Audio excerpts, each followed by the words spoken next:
Voici les étranges en bref.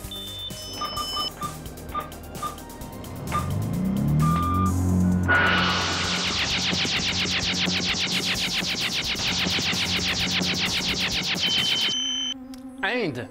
Un adolescent s'est fait retirer de son estomac son frère jumeau.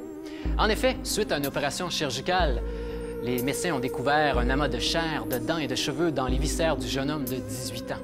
Ce qu'on appelle dans le milieu un jumeau parasite. Genre de diagnostic qui vous donne des brûlures d'estomac. Pologne. Des archéologues auraient découvert, suite à des fouilles dans un ancien cimetière, des tombes où les occupants sont enterrés avec une faucille sur la gorge.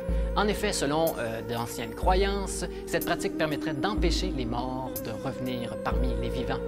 Il est d'ailleurs intéressant de noter que selon d'autres traditions, on déposait une lourde pierre sur le corps du défunt pour l'empêcher de se lever, ou encore on plantait des rosiers autour de la tombe pour que le linceul des morts s'y accroche.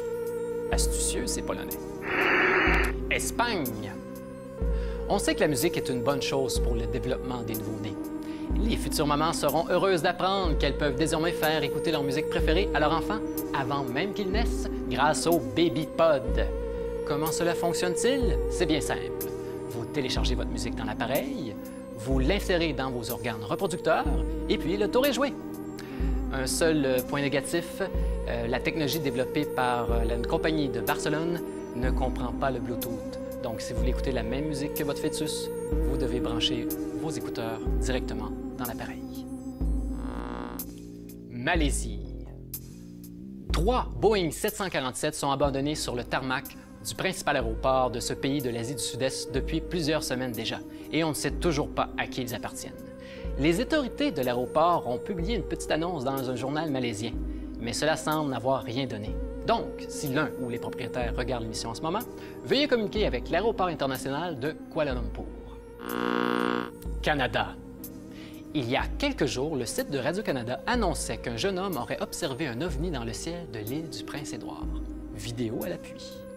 Stu Bundy, directeur adjoint du MOFON, un organisme américain qui a des bureaux au Canada et qui observe les ovnis, a affirmé, je cite, « C'est extrêmement rare, c'est incroyable, c'est une observation sérieuse. En fait, c'est l'une des meilleures observations d'ovnis dans l'histoire des maritimes. » Fait étrange à noter, l'article a été retiré du site de Radio-Canada ainsi que de celui de l'Acadie Nouvelle.